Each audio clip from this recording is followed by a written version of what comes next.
Okay, red flag number 1. Sometimes I literally just need rest. Just shy of 40, about 39.5. So that's kind of what we're working with. However, that's really minor. I mean, this is tight, you know. I'm gonna get claustrophobic.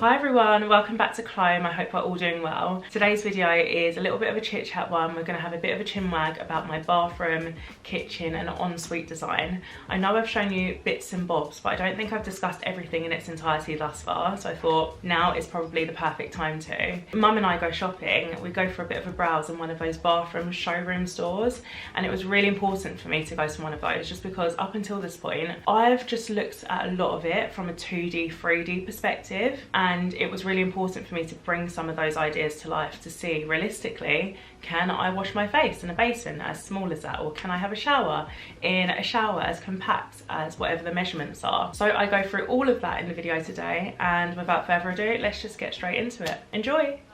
So it's actually been a hot minute since I caught up with you on camera. I think the last time I spoke to you was when I was en route my B&Q Ensuite appointment. I literally feel like the world's worst vlogger. Basically, I went to the appointment. I think I mentioned I don't like filming in public. It makes me feel really like shy and awkward. After the fact, I was supposed to update you and I never did. So I thought I'd use today to kind of bring you up to speed and let you know what's happened, what happened at the appointment and since then, because quite a few things have transpired since then as well. It's just really hard, isn't it? Because I feel like life is very on the go and I don't always remember to record everything. So yeah, here we are. So anyway, before I had the ensuite appointment, about a week before or so, I had my bathroom and kitchen appointment. So with my bathroom, I've got my bath one way, I've got my toilet and then my sink on the other side, and I just find the layout a little bit awkward. I have to literally maneuver around the sink to get to the toilet, and yeah, I could get a smaller cloakroom sink, but I just find them, I'm a messy girl, I'm not gonna lie. So when I'm washing my face, I splash water everywhere, and can you imagine like me washing my face or doing whatever I need to do in a tiny basin?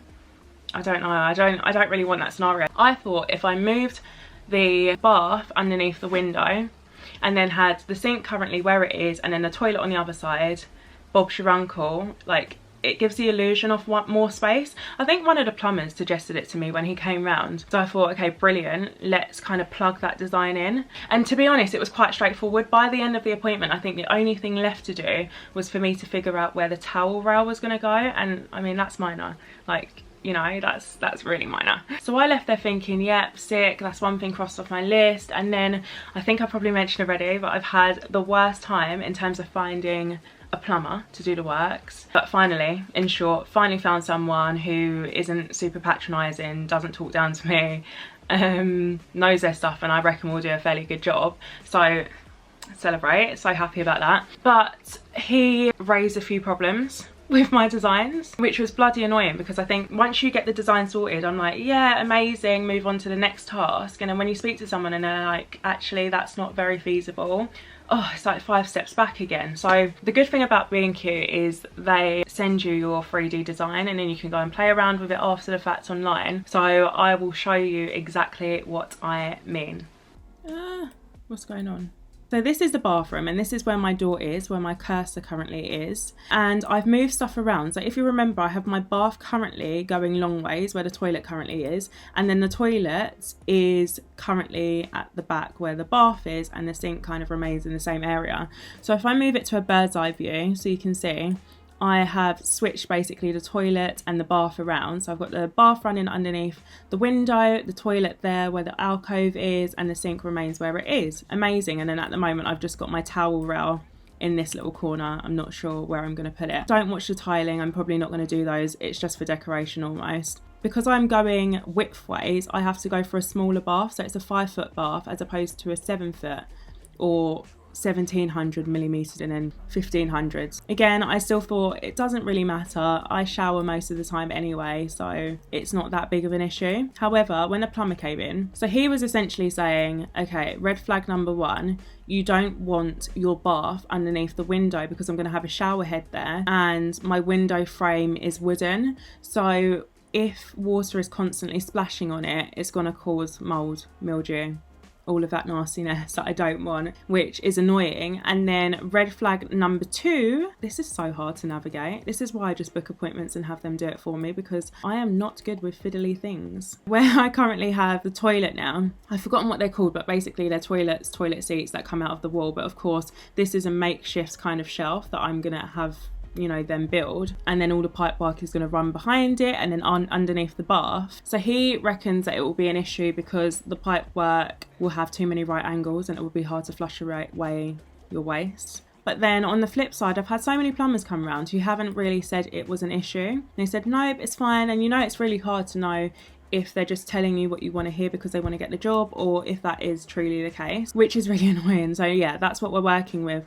So I need to decide if there's workarounds for those couple of things, or if I kind of have to keep the current layout, which would be annoying because I didn't really want that. I have to go around the sink to get to the toilet. It's not ideal, is it? So yeah, that's it for the bathroom. So the next thing I wanted to design was my kitchen. So, I mean, you guys already know my kitchen's quite small, it's quite narrow, I'm not working with a lot of space. And then on top of that, I've got like these weird angles and grooves that I kind of have to navigate around as well, which kind of takes up some of that unit space. So I wanted to make sure I had everything in there and enough worktop space as well, which, I mean, although I don't really cook, I still need worktop space, so I've got the option to cook, right? But essentially, we kind of plugged everything in. What I decided actually was to better utilise the understairs space, because I've got a bit of space underneath the stairs, and I was actually going to move my fuse box and everything under there, but it seems like it could be big enough to have a washing machine, and then I'll still have the cupboard doors in to kind of keep it hidden away. So I thought, let's go with that option. So I measured that up as well, and we plugged those measurements in, and the design assistant, I don't know what they're called, the design person helped me do that, and it worked out fairly well. There were still a few bits that I kind of wanted to tweak after the fact, but for the most part, it was okay. Since then, like I said, I got the plumber on board. Again, for another spanner in the works. It's a bit bittersweet because on one hand I've got someone to do the works, and on the other hand I've got more work to do. So essentially, when I showed him around the kitchen and the design, he was kind of like, no, that's a no-go. So I'll just show you the 3D design and then I'll catch up with you after. So here we have my kitchen design. In the corner we have my sink, and on top of that we have my boiler. A lot of the plumbers that have come around today have pretty much said you can't move it, so that's where it needs to go, which is annoying, but I just thought, okay, there's not much choice there. And then I have a little bit of worktop space between the sink and the hob and oven, and after that I've got a long worktop space. Beneath that I've got my fridge freezer, which wasn't my ideal because ideally I wanted a freestanding fridge freezer with like 50% fridge, 50% freezer. Then up top we have these cupboards, and then we also have an extractor fan here. Now this is almost imitation of my stairs, because remember my stairs comes down, and then I've got the understairs storage area, and that is where I want to slide in my washing machine. So we kind of did this design under that presumption, I suppose. I mean, it worked fairly well. And then on the other side, if I look at it maybe from a bird's eye view, I have a smaller worktop space because they come in different depths, and then I have a bit of cupboard space beneath that. I might have something on top as well, but I guess it makes good use of the area, and there's still enough walkway area in the middle. This is my door from the hallway, and that's my door that will be in place to go to the garden. So that's kind of what we're working with. However, when I was talking to the plumber, who I've just decided to go ahead with, he was basically saying to me, we can move the boiler, we can move it to the cupboard at the front of the house, which is amazing. But then I thought, oh, okay, then if I'm moving the boiler to the front of the house, that's kind of where my fuse box is. Do I really want my electrics and my boiler to be next to each other? Although regulation states they only have to be like so far away from each other, from a practical point of view, I don't know if I actually wanted that. So I thought, okay, worst case scenario, I might have to move the washing machine from under the stairs to the actual kitchen itself. So I went back to B&Q and I basically designed another kitchen for me on that basis, and basically they've put the fridge freezer at the end now, and this is a long one, which is kind of what I wanted. And then we've got my oven and my stove in the middle, We've got my sink on the other end with the washing machine. I guess because of pipe work reasons, it's easier to keep them together. Worktop with the smaller depth on the other side, and then they've got this. I'm going to try and find a workaround because I think this is quite ugly. I don't like that they're not aligned. I don't know, it's a little bit all over the place, but that's kind of where we're at. So this was kind of the before, the first design, and this was the second one. I actually prefer the first one, but I'm still not overly convinced and happy. So yeah, that was that. So the last thing I had designed was my ensuite, and when I tell you, this ensuite has been the bane of my life, absolute bugbear, and every single plumber, if not the majority of them, have raised it as an issue in terms of the toilets, because I don't want to get a macerator, and they've all even suggested don't bother getting a macerator because they are a pain in the bottom. It's just proving a lot more difficult than I wanted it to be, and of course I really want this ensuite, so I'm like, oh, what am I going to do? How am I going to navigate this? The waste pipe for a toilet is about 4 inches, whereas the waste pipe for the shower and the basin is only about 2 inches, I want to say. So it's just easier to run those pipes. So we've just been trying to figure out a way in which to do so. That's the problem I'm working with. Again, I'll show you the 3D design and then I'll touch base. Okay, so now here we have my ensuite.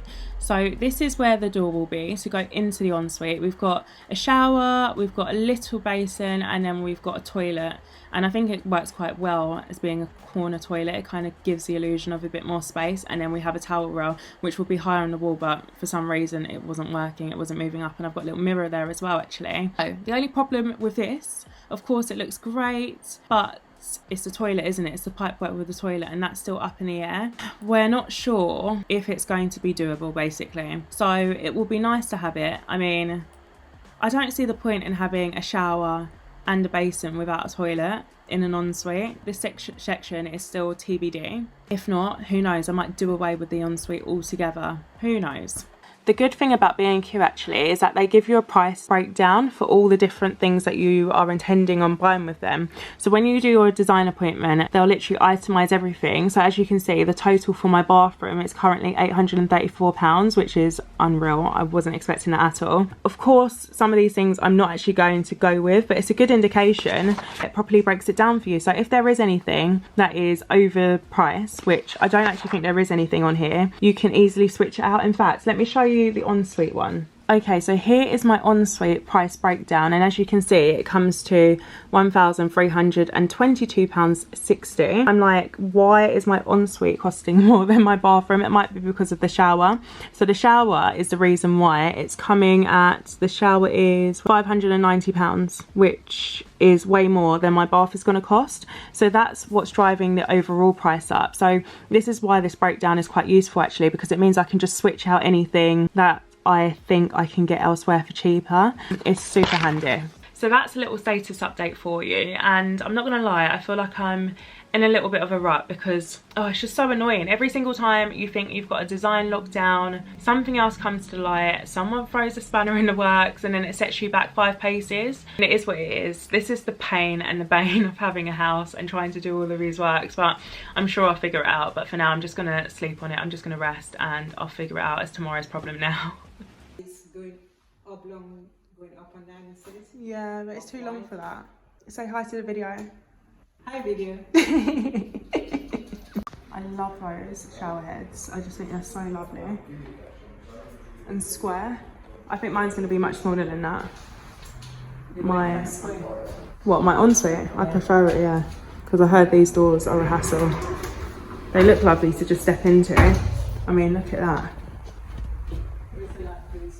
It's not working. What does that mean here? Touch. That means, Mum, that's not, it's a sticker. It's an actual sticker. Yeah, but what does it mean? Is it, that's where the thing goes and you press it? I'm not sure.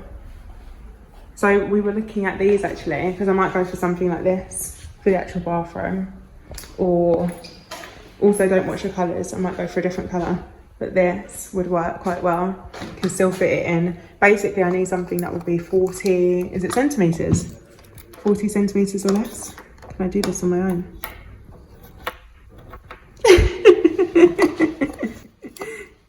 You help me? Hold it there. You got it, yeah? Okay. So this one comes out to just shy of 40, about 39.5. So as long as I can get something for 40 or less, I should be able to fit it in my small kitchen, my small bathroom. I don't know why I always go to say kitchen. That's quite nice, but that would never fit.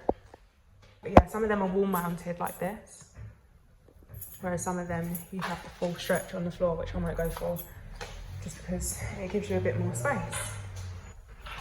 I might have to go for something like this just to make sure that the tap doesn't interfere with the space that I need, because I need a small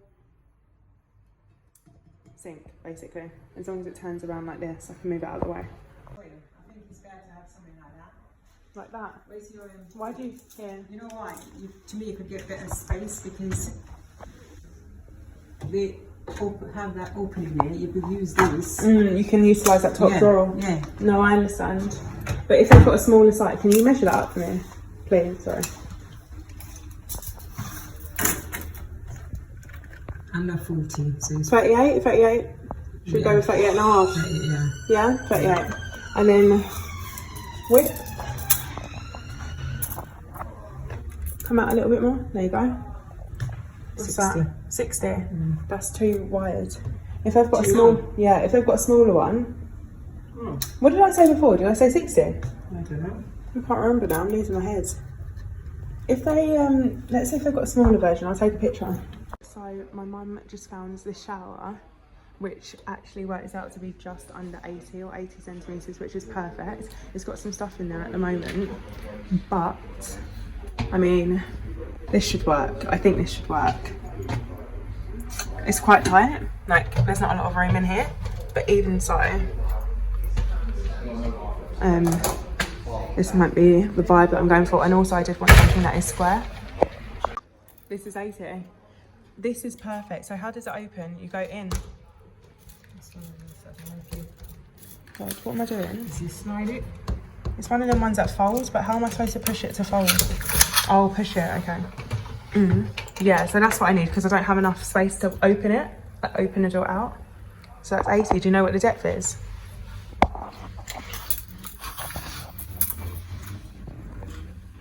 Go back. 80 as well, just shy of 80. Yeah. 70 something. I think it's probably 80 by 80. Let me stand in there, let's see what I'm working with. Put a shower in it. Is it just a show in here, is it? I mean, this is tight, you know. That's what I'm saying. I'm gonna get claustrophobic. Bloody hell. I don't know if I feel comfortable in here, you know. I literally don't know. My big feet. Yeah, I'm not sure. Right. I think once you've been doing it a few times, you're going to get used to it. I'll get over it. That brings us to the end of today's video. Thank you so much for watching. I really hope you've enjoyed it. I hope it's given you a bit more of an insight into behind the scenes and the process to deciding what that final design comes to be. I'm not where I was before. I've definitely come a long way. However, I haven't got to the point of deciding, yes, this is my final design. This is what it needs to look like. Please bring it to life.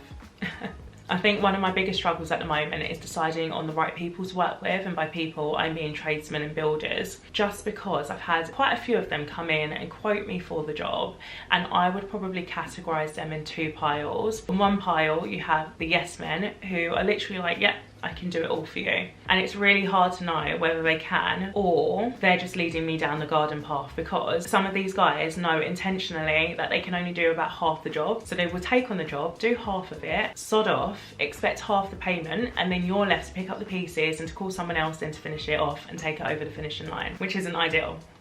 And then in pile two, you have the guys who are like, no, we can't do any of it. And again, you don't know if they're looking at it for a really realistic lens and some of these things can't be done, or if they're just being bloody lazy, they can't be bothered, so they're telling you it can't be done. And when you're looking at it with really fresh eyes and you're not from the trades industry and you don't have the expertise behind you or sounding boards to lean on who do, it's really hard to know one way or another, and you almost just have to trust your gut. So here we are, I have about 80% of a design in place, but almost there. And it's just a case of signing off exactly what I want to do and finding the right person to bring that all to life. So fingers crossed, and I will of course keep you posted. As always, like, comment, subscribe, turn your notifications on, share with a friend, share with your family, share with whomever. Until then, take care, and I really look forward to seeing you in my next video. Bye.